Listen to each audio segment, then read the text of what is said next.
Ce matin, je déclare sur vous la bénédiction de Dieu. Je déclare l'amour de Dieu. Je déclare la paix de Dieu. Je déclare la joie de Dieu. Je déclare la prospérité de Dieu dans vos vies.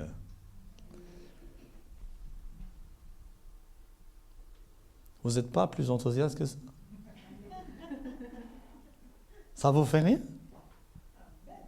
Ah! Oh! Vous savez, quand j'étais enfant, j'avais un chien. On savait quand il était heureux. Quand je rentrais de l'école, il me sautait dessus. Il s'en fichait complètement que ses pattes étaient sales. Et ensuite que ma maman elle allait me crier dessus parce que tous mes habits étaient sales. Mes habits de l'école, et je n'avais pas plusieurs. Il fallait les laver le soir pour le lendemain. Et ce chien, il s'en fichait complètement de ce qu'il pensait ma mère ou mon père ou mes voisins ou moi-même. Il était heureux. Je ne crois pas qu'on doit être comme un chien. Je ne dis pas cela. Mais, je crois qu'on doit être heureux d'être en Christ, non? Et alors, on est joyeux d'être en Christ. Mais mon Dieu, mais c'est le meilleur choix que je l'ai fait dans ma vie, c'est d'appartenir à Jésus. J'aurais pas pu faire un meilleur choix que cela. Et vous savez, j'ai même pas pu choisir mon épouse, c'est que lui qui l'a choisi. Et heureusement, si c'était moi qui avais choisi, je pense qu'on ne serait pas là. Et ça serait une catastrophe. Quand Dieu choisit pour vous, il sait ce que vous avez besoin. Il sait ce que vous avez besoin. Est-ce que nous voulons construire sur le plan? Vous savez, il y a un architecte qui fait un plan, mais c'est les constructeurs qui construisent. L'architecte, lui, il dessine le plan. Mais ceux qui construisent, ce n'est pas l'architecte, c'est les ouvriers. Est-ce que vous avez l'impression d'être l'ouvrier du Seigneur? Est-ce que vous avez l'impression que l'architecte vous a donné un plan et maintenant vous arrivez à lire son plan? Est-ce que vous êtes capable de lire le plan de l'architecte? Vous avez l'impression que c'est compliqué de lire le plan de l'architecte. Et moi, je peux vous dire, ce matin, je vais vous prouver que c'est vraiment facile de lire le plan de l'architecte. Parce que il y a un homme qui disait, si le matin, quand vous vous levez, la première chose qui vous vient à l'esprit, c'est de chanter, c'est que Dieu vous appelle à chanter. C'est que Dieu t'appelle à chanter. Par contre, si le matin, quand vous vous levez, la première chose qui vous vient à l'esprit, c'est de ronchonner, il y a eu un autre architecte qui vous a filé un autre plan que ce n'est pas celui de Dieu, parce que le plan de Dieu, c'est la joie, la paix, l'amour, le bonheur et la prospérité et la bénédiction, la santé et le bonheur, parce qu'il y a un plan qui a été donné dans votre boîte à lettres, et vous avez pris, et au lieu de le prendre, de le déchirer et le jeter à la poubelle, vous y êtes intéressé parce qu'il avait des jolies couleurs. Ce n'est pas parce que quelque chose a des jolies couleurs que cette chose est bonne pour vous. Aujourd'hui, je vais vous parler de ce plan-là. Le plan que Dieu avait mis dans vos cœurs dès la conception. Et cette lettre vous avait été envoyée. Et dans cette lettre, il y avait le plan de Dieu pour vous. Je suis désolé, j'ai l'impression que vous n'êtes pas trop enthousiaste ce matin. Est-ce que vous êtes curieux à l'idée de ce plan que Dieu avait pour vous? Est-ce que vous voulez savoir ce que Dieu voulait? Quel était le plan de Dieu pour vous? Est-ce que vous avez envie? Est-ce que vous êtes curieux de savoir que ce plan de Dieu était pour vous la bénédiction, la prospérité, l'amour, la joie?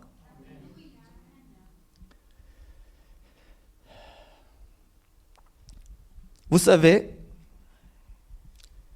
avant de connaître Dieu, avant de connaître Jésus-Christ, j'étais un vrai menteur professionnel.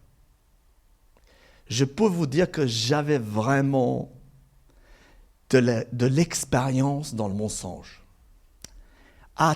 Tellement fort, j'avais beaucoup d'expérience, j'étais devenu même professionnel, qu'un jour, j'ai dit à mon père que j'ai vu un ours et il m'a cru, alors que ce n'était pas vrai.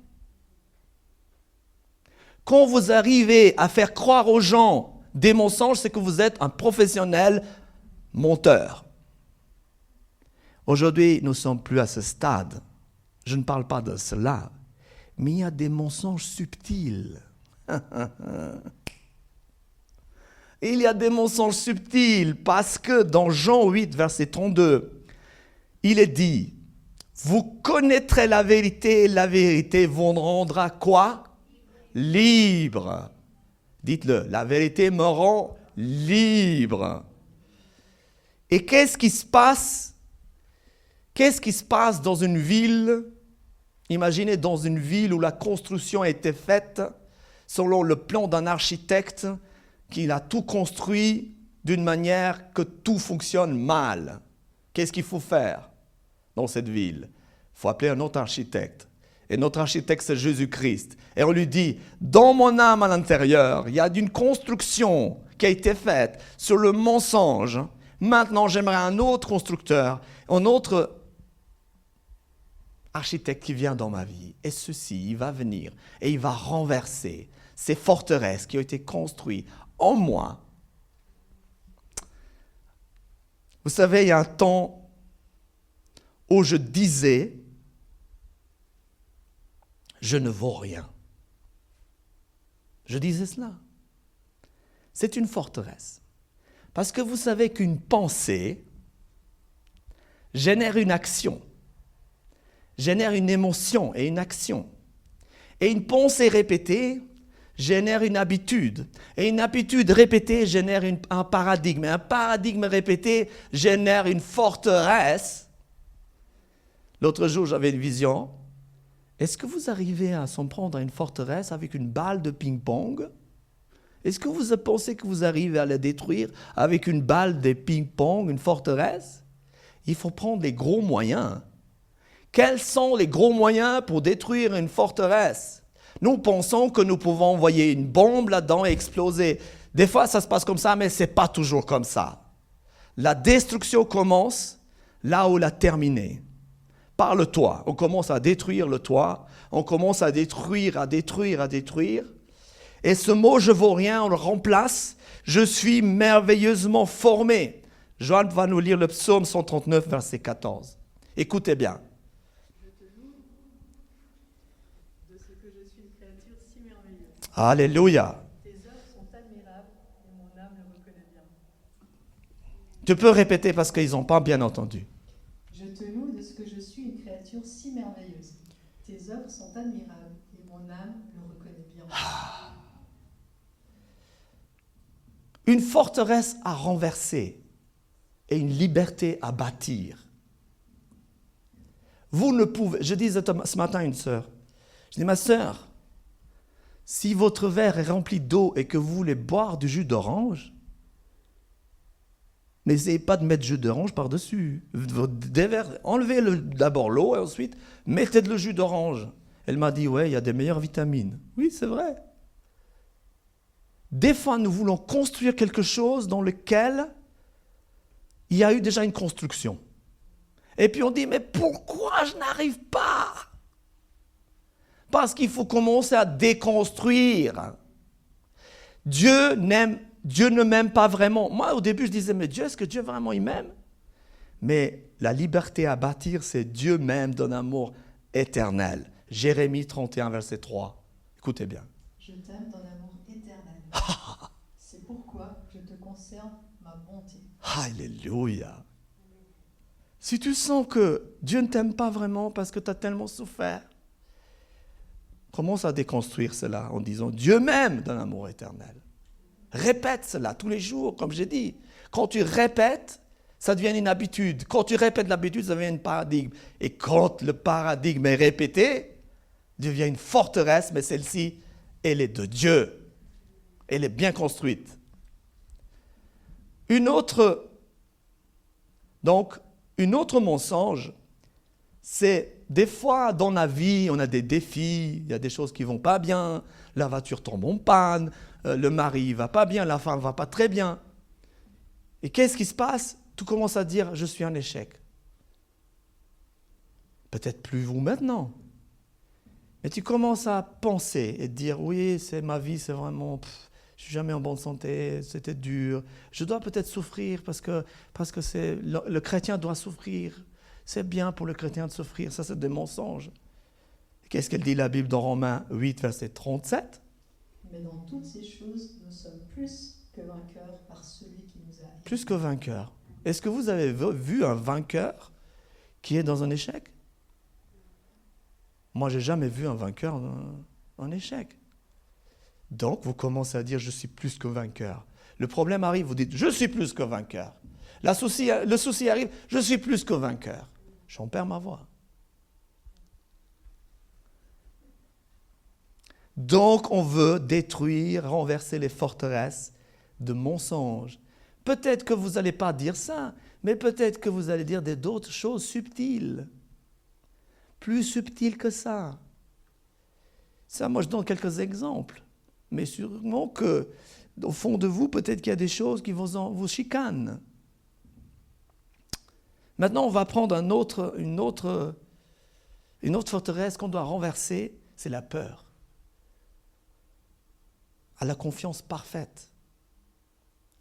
Dans 2 Timothée 1, verset 7, il est dit « Car Dieu ne nous a pas donné un esprit de timidité, mais de force, d'amour et de sagesse. » Et je peux vous dire qu'un jour, le Seigneur m'a dit « Mon fils, je veux que tu danses devant tous ces gens-là. » Mais que je ne peux pas, Seigneur. J'ai honte. Si je danse, qu'est-ce qu'ils vont penser? Qu'est-ce qu'ils vont dire? Quelle horreur! Je vais peut-être demain lire le journal, ils vont dire un gars qui a dansé. Et il a dansé comme un fou.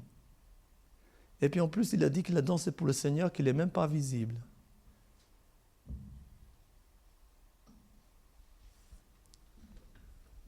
Est-ce que danser, c'est mal? Est-ce que danser, c'est faire mal? Est-ce que un jour, le Seigneur m'a dit, je veux que tu prêches assis, par terre. Mais Seigneur, qu'est-ce qu'ils vont dire les membres de l'Église? Ils vont dire que je suis complètement cinglé. Il s'est mis par terre, il prêche. En plus, c'est dur. Je n'arrive pas. Ça me fait mal au dos. Etc. Merci mon frère. T'es merveilleux.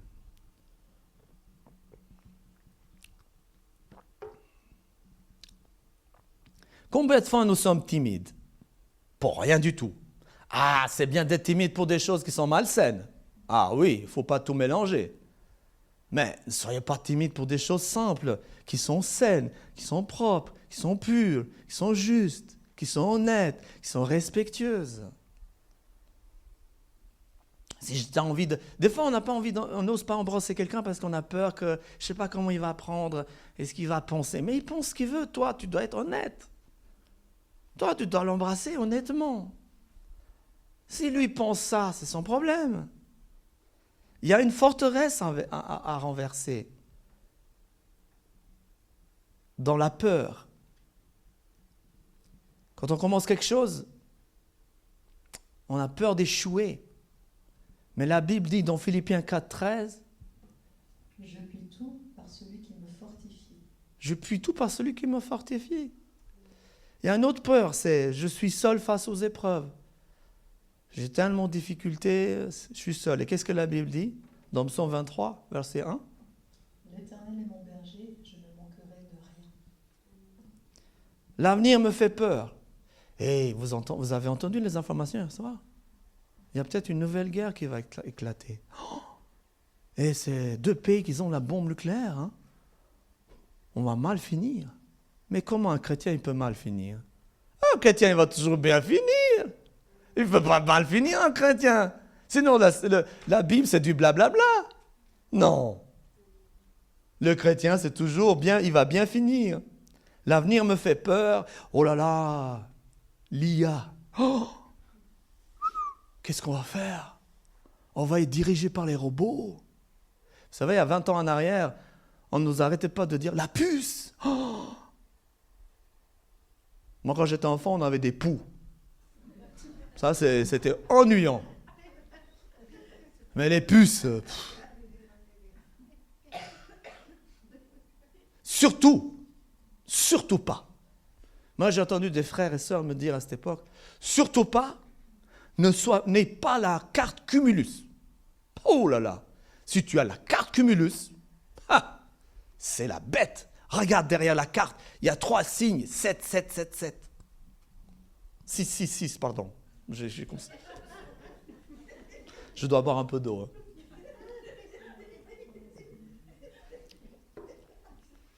« 20 ans après, on a oublié cela. Vous savez, j'ai lu dans un livre d'histoire où la première fois dans un pays occidental, ils avaient investi beaucoup d'argent pour mettre l'éclairage public. Le nuit même. Toutes les ampoules étaient pétées. Pourquoi? Parce qu'ils ont cru que c'était le diable. Vous savez, on met le diable dans tous les sauces. On cherche toujours le diable ailleurs. Il est où? Ailleurs. Donc, on va détruire cette forteresse qui dit l'avenir me fait peur. Qu'est-ce que j'ai peur de la puce, j'ai peur de ci. Oh, puis après, et puis il y en a qui trouvaient des combines en disant oui, tu sais, après, en fait, les corbeaux, vous inquiétez pas, les corbeaux vont nous amener à manger. Tellement qu'on se fait d'imagination. Déjà, on a un Seigneur. Vous savez, nous sommes très forts à créer des films. Nous pouvons créer des films forts. Hein? Nous sommes vraiment des scénaristes, on peut dire ça. Des vrais scénaristes. Je pense que Netflix fermerait avec nos films. Ils seront meilleurs. L'avenir me fait peur. 2 Timothée 1,12, il dit quoi? Je sais en qui j'ai cru et je suis persuadé qu'il a la puissance de garder mon dépôt jusqu'à ce jour-là. Je suis persuadé. Une sœur ce matin m'a dit, oh, tu sais, l'autre jour, on a prié pour renverser les forteresses dans l'église, mais on a oublié l'orgueil.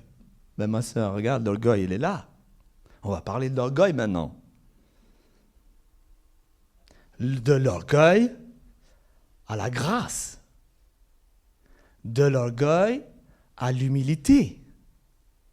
Voilà une forteresse à détruire. Qu'est-ce que c'est d'être orgueilleux? Est-ce que vous pensez dire que je suis le meilleur, je suis orgueilleux? Est-ce que vous pensez quand je dis que je suis le meilleur, je suis orgueilleux? Est-ce que je suis orgueilleux, oui ou non? Oui ou non? Non, non. Mais si je dis, vous savez, je suis meilleur que vous. Ah, ça change tout. Là, je suis orgueilleux. Parce que je n'ai pas à me comparer.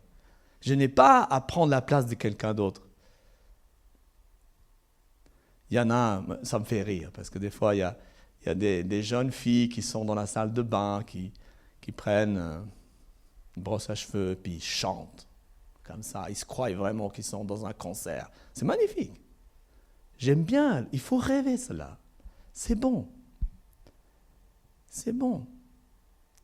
Mais l'orgueil, c'est de croire que tu es mieux que les autres. L'orgueil, c'est de croire qu'on ne peut rien t'apprendre. L'orgueil, c'est de penser que les autres sont nuls. Et c'est toi qui es intelligent. C'est ça l'orgueil. Tout simple. Un jour, un philosophe qui est connu, on a peut-être tous lu dans les livres, peut-être pas, Aristote. Il est dans son endroit en train de méditer, je ne sais pas quoi. Il n'était pas chrétien, mais c'est une leçon à apprendre. Un petit enfant vient, puis lui demande, « Je veux du feu. » Je dis, « Mais je veux bien te donner du feu, mais tu n'as rien avec toi. » L'enfant lui a dit, « Tu me donnes du feu, oui ou non ?»« Oui, je te donne. » Alors, il a pris des cendres froides, il a mis sur sa main, et après il a pris du feu, puis il est parti. Des braises, pour être plus clair. Vous savez, on peut toujours apprendre, même un petit enfant. On peut toujours apprendre. Alléluia. Quand on est orgueilleux, on est un peu adolescent spirituellement. Je sais tout.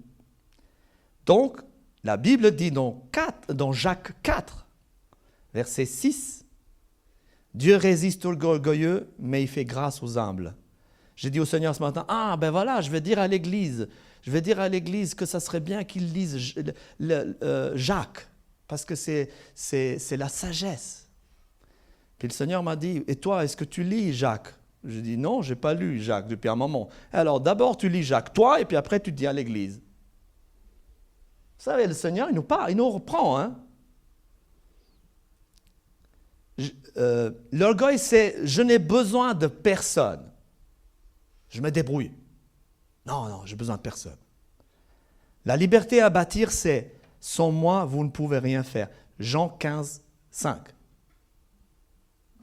Sans moi, vous ne pouvez rien faire. Voilà, c'est ça. La forteresse à renverser, c'est « je peux réussir sans Dieu. » Ça, ce n'est pas notre cas. Mais il y a des gens qui entendent ça. Ça, c'est l'orgueil. Il me conduit par l'amour dans son nom, dans le psaume 23, verset 3. Il restaure mon âme, il me conduit dans les sentiers de la justice à cause de son nom. T'entends les gens dire, je mérite tout ce que j'ai, parce que j'ai travaillé dur, je mérite. Et dans 1 Corinthiens 15, verset 10, par la grâce de Dieu, je suis ce que je suis, et sa grâce envers moi n'a pas été vaine. Alléluia.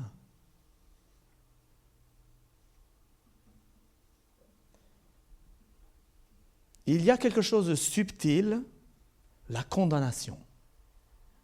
Nous les chrétiens, nous sommes champions à se condamner nous-mêmes. Ah, j'ai glissé, je suis tombé, oh là, catastrophe. Pourquoi? J'ai plein de questions. Il nous arrive quelque chose, oh là là, qu'est-ce que j'ai péché? Qu'est-ce qui m'est arrivé? Et qu'est-ce que la Bible dit? Est-ce que quelqu'un est en Christ ici? Si vous êtes en Christ, lève la main. Est-ce que tu es en Christ? Si c'est le cas, lève la main. Et qu'est-ce qu'elle dit la Bible? Dans Romains 8, verset 1. Il n'y a donc maintenant aucune condamnation pour ceux qui sont en Jésus-Christ. Il n'y a donc maintenant aucune condamnation pour ceux qui sont en Christ. C'est pas marqué, ouais, à condition que. C'est pas marqué ça. C'est écrit qu'il n'y a aucune condamnation pour ceux qui sont en Christ. Est-ce que tu es en Christ? Est-ce que tu es condamné? Non. Non, la Bible dit non. Je pourrais dire dans une autre langue, niet. Je ne sais pas si ça change quelque chose. Nein, nada, rien. Je ne sais pas, parce que des fois, il faut essayer. Hein. Peut-être ça marche plus dans ma langue maternelle. Rien. Rien, il n'y a aucune condamnation pour ceux qui sont en Jésus-Christ. Ça vous enthousiasme pas? Moi, je suis heureux. Maintenant que je suis en Christ, je n'ai pas de condamnation. Alors, cela ne doit pas m'orgueillir, cela doit me réjouir. La Bible, Jésus a dit, ne vous ne vous réjouissez pas parce que les démons vous sont soumis. Réjouissez que vos noms sont inscrits dans les cieux. Nous devons nous réjouir de cela. Alléluia. Est-ce que vous êtes avec moi ce matin? Vous êtes toujours là ou quelques-uns sont partis faire la vaisselle à la maison? Il y a encore des forteresses à renverser, hein? La condamnation. Je suis trop mauvais pour être pardonné. J'ai fait tellement de bêtises dans ma vie. Je crois que je parle à quelqu'un là. Oui, mais j'ai fait ça, après j'ai fait ci, après j'ai quitté le Seigneur, et puis après je suis revenu, et puis après, oui, après ben, j'ai fait ça, puis après je fais ci, et puis après je fais ça, et puis... Est-ce que tu es en Christ? Ma question est, est-ce que tu es en Christ? Si c'est oui, il n'y a aucune condamnation pour toi. Je suis trop mauvais pour être pardonné. On peut détruire cette forteresse.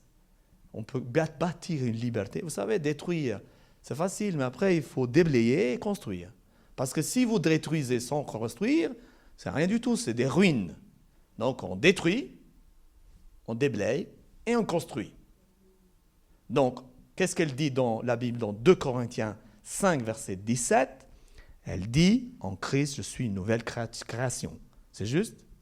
Si quelqu'un est en Christ, il est une nouvelle créature. Les choses anciennes sont passées, voici toutes choses sont devenues nouvelles. Tu es en Christ? Alors?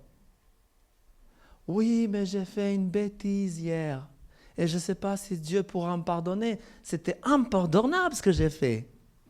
Est-ce que la Bible dit que Dieu, il a dit, ouais, il y a certaines choses, non, je ne pardonne pas. Vous pensez que Jésus est monté sur la croix pour rien? Je parle à quelqu'un ce matin, j'espère. Mon passé me définit. Oh, mais tu sais, moi, j'ai vécu dans un pays pauvre. Alors c'est normal que je suis pauvre. Parce qu'on m'a toujours parlé de pauvreté. On n'a toujours rien, etc. Qu'est-ce que la Bible dit? Mon passé ne te définit pas. Dans Psaume 103, verset 3, il est dit... C'est lui qui pardonne toutes tes iniquités, qui guérit toutes tes maladies. Oh, en plus, il guérit toutes les maladies. Moi, j'ai tellement entendu de gens, tu sais, ouais, mais moi, tu sais, je ne peux pas faire ça parce que mes parents m'ont inculqué ça dans mon cerveau. Impossible. Mais la Bible dit tout le contraire, que lui, il pardonne tout.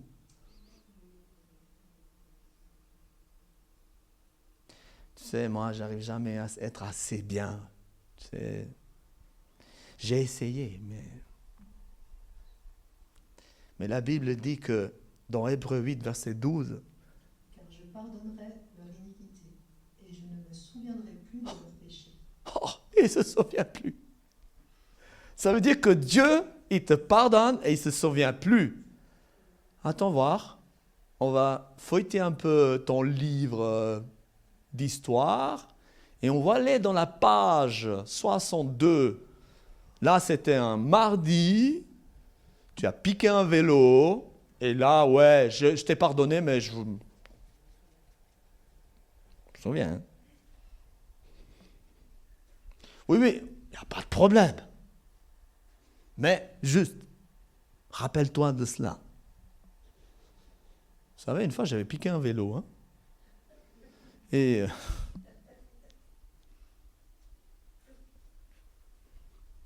c'était dur à pédaler. Je voulais aller voir le propriétaire et lui dire, mais vous auriez pu acheter un vélo mieux que cela. Et quand on est en Christ, on demande pardon à Dieu pour cela. Seigneur, j'ai piqué un vélo, j'étais un sale crapule, sale gosse, je te demande pardon, maintenant je suis un propre gosse. Alléluia. Hey, je suis lavé. Vous êtes toujours là? Quelqu'un doute de quelque chose? On peut douter, mais pas de Dieu. Du doute, maintenant il y a une forteresse, c'est le doute à une foi ferme. Dans Hébreux 11, verset 1, Or, la foi est une ferme assurance des choses qu'on espère, une démonstration de celles qu'on ne voit pas. Or, la foi est une ferme assurance des choses qu'on espère et une démonstration de celles qu'on ne voit pas.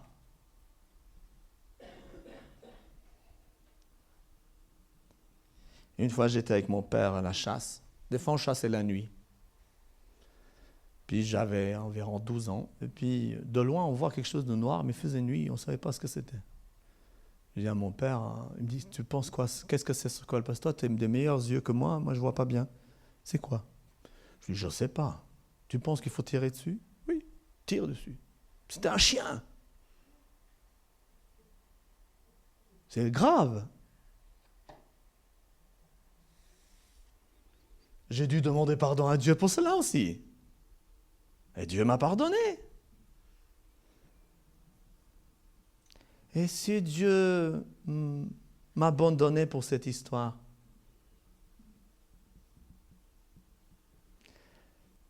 Dans Jean 10, verset 28, « Je suis entre ses mains et nul ne peut m'arracher de ses mains. » Tu peux lire, chérie, comme ça, le verset.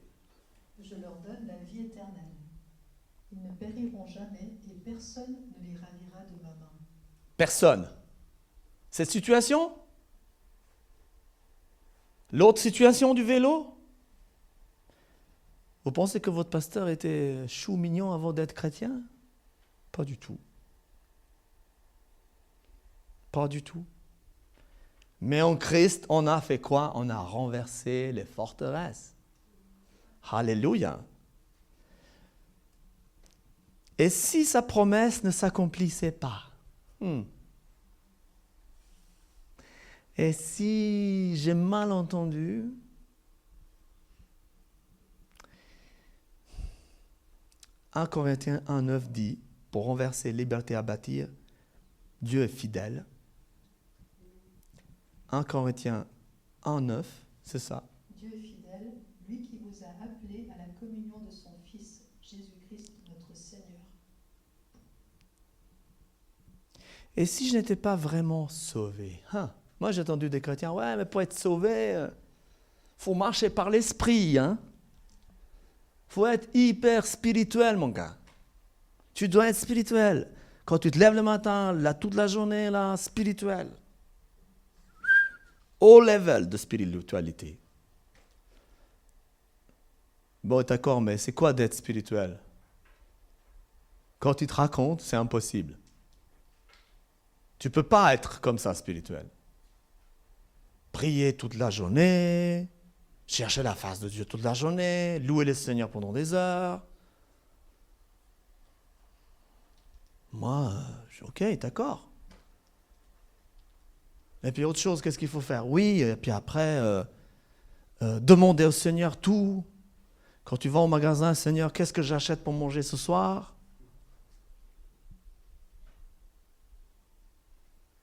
Et si je n'étais pas vraiment sauvé? Ah, le salut, attention, Moi, j'ai entendu des personnes dire que le salut, Dieu nous a, bien sûr que Dieu nous a proposé le salut, mais on peut le perdre, le salut. Dans Philippiens 1,6, voilà une liberté à bâtir. Philippiens 1,6, celui qui a commencé en moi cette œuvre, bonne la rendra parfaite.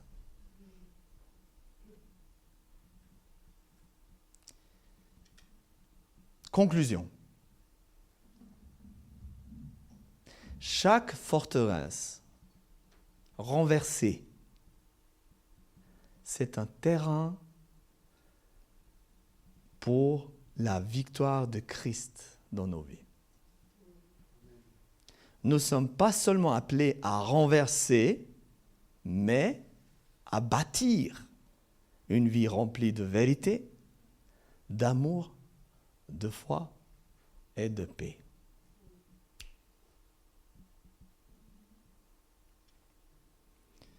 Seigneur Jésus, est-ce qu'il nous entend Jésus là, quand je suis en train de lui dire Seigneur Jésus? Il nous entend? La Bible dit celui qui a créé l'oreille, est-ce qu'il ne l'entend pas? celui qui a fait les yeux, est-ce qu'il ne nous voit pas? Seigneur Jésus, tu nous entends. Tu m'entends. Parce que c'est Jacobin qui parle, mais il y a d'autres qui parlent à l'intérieur d'eux. Aujourd'hui, nous choisissons de renverser les forteresses qui nous retenaient. Nous recevons ta vérité, ton amour, ta grâce, ton pardon, ta fidélité. Merci car en toi nous sommes libres, forts et pleinement vivants. Viens régner dans nos pensées, dans nos vies, dans nos cœurs, dans notre quotidien. À toi la gloire, Seigneur, pour le siècle des siècles. Amen.